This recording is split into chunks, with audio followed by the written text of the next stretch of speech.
చేయంటనా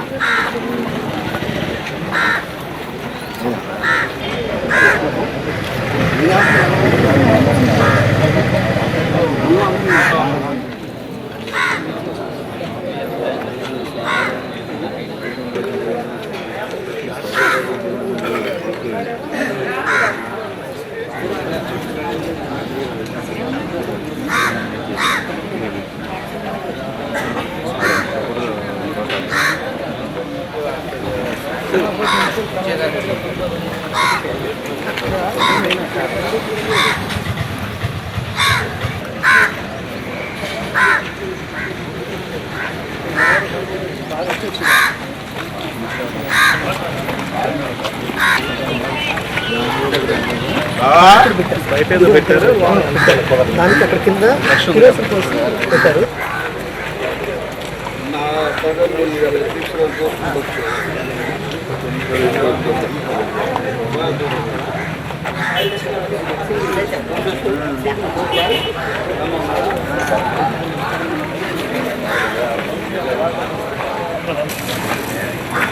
petrol పోసారు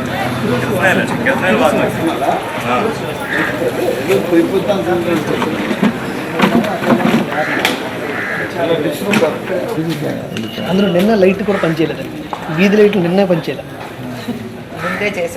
అది అసలు అది ఏమనేది నాకు అర్థం కావట్లేదు. అంటే అది మామూలుగా సాంకేతిక ప్రాబ్లం వల్ల అయి ఉండొచ్చు. నేను అడిగాను, టెక్నీషియన్ అడిగితే అవ్వలేదు.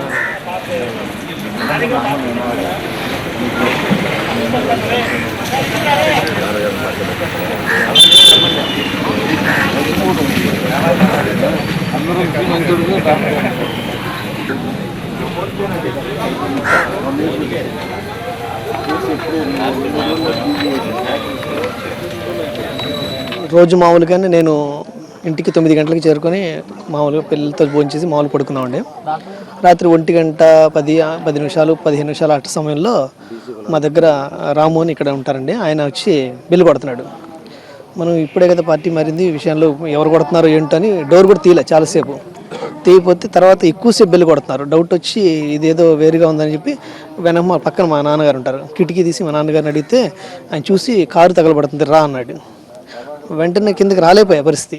అంటే కారు తగలబడుతుందంటే కిటికీ తీసి యువతల కిటికీ తీసి ఈ రూమ్లో కిటికీ తీస్తే కారు మీద మంటలు వస్తున్నాయి. అమ్మో ఏదో జరుగుతూ ఉంది, మనం వెళ్ళటం కూడా కరెక్ట్ కాదని అసలు ఆలోచన అలా వచ్చేసింది, భయం వచ్చేసింది. ఏం చేయాలో అర్థం కాల.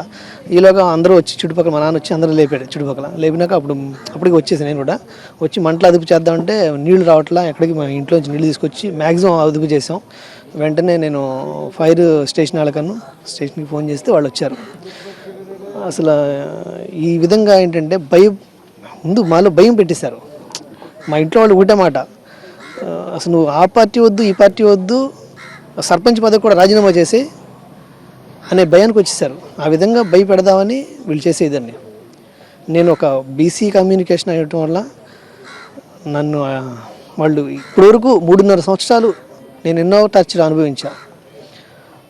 అది అంటే నేను అనేది కాదు, నేను అనుభవించడం అంటే గ్రామ ప్రజల విషయంలో వాళ్ళని ఇబ్బంది పెడితే నేను అనుభవించినట్టే. నా మీద నమ్మకంతో నాకు గెలిపించారు వాళ్ళు భారీ మెజార్టీతో.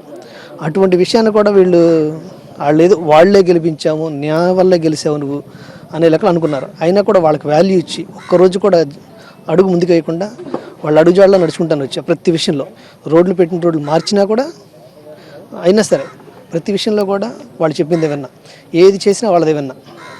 చివరాఖరికి మరీ ఇసుకొచ్చి పద్ధతి మరీ ఎక్కువైపోతా ఉంది, అనాథరైజ్డ్ చాలా అవుతుంది, ఈ లెక్కన ఇంకా లాభం లేదని చెప్పి నేను ఇందులోకి రావడం జరిగింది, వైసీపీలోకి. ఇది ఎప్పుడైతే అంటే నేను 21వ తేదీన జగన్ గారి పుట్టినరోజున ఉద్దేశంతో ఆ రోజున చక్కగా నేను మా అంచెర్లు తెలిసిన వాళ్ళు చాలామంది ఉన్నారు, మంచి వాళ్ళు అందరూ వద్దామనే ఉద్దేశంతో ప్లాన్ చేసుకుని వద్దాం అనుకుంటే అనుకోకుండా మేడం గారు వచ్చారు, రోజా గారు, ఆర్కే రోజా గారు. సరే ఆవిడ సమక్షంలో ఆవిడ నాకు వాళ్ళు కండువా ఇవ్వడం జరిగింది. సరే అదంతా కూడా వీళ్ళు చూసి వెంటనే వాళ్ళు ఒక పేరు మొత్తానికి నాకు ఏదో ఒకటి చేయాలనే అతృతంతో వాళ్ళు చేశారు, పగ తెచ్చుకున్నారు అని నేను అనుకుంటున్నాను. కంప్లైంట్ చేశారండి? కంప్లైంట్ చేశానండి. జరిగినట్టు ప్రతి విషయం నేను కంప్లైంట్ చేశాను. కొత్త కారు కూడా అక్కడ నిప్పంటిచ్చారు. అసలు ఈ విధంగా చేస్తుంటే అసలు మనుషులు మా ప్రాణాల పరిస్థితి ఏంటండి? చిన్న చిన్న పిల్లలు.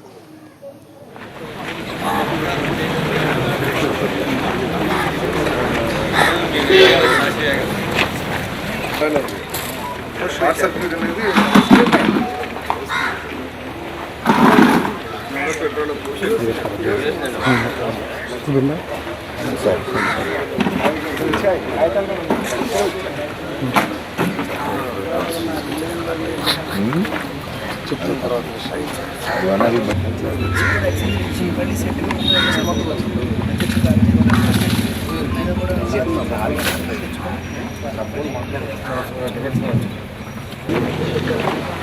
ఈ కాగితం తీసుకెళ్ళి పెట్టారు సార్. కాగితం తీసుకెళ్ళి పెట్టారు, అది కడ్డీలు ఉంటాం మాదన. సర్పంచ్ ఒక ముందుకు రండి. సర్పంచ్ గారు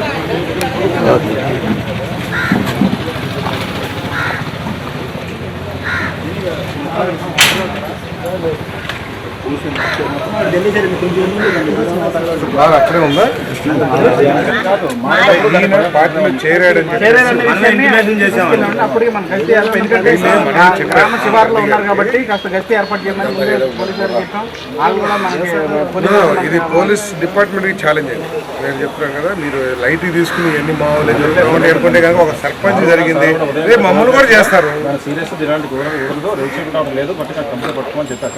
పట్టుకుంటాం కాదు వాళ్ళని మీరు ఉపేక్షిస్తే చాలా తప్పు. మరి ఎంతో మంది చేరుతారు, అటు చేరుతారు ఇటు చేరుతారు, దానికి ఏంటి తగలబెడతారా? ఇక మనుషులు చంపేస్తారా?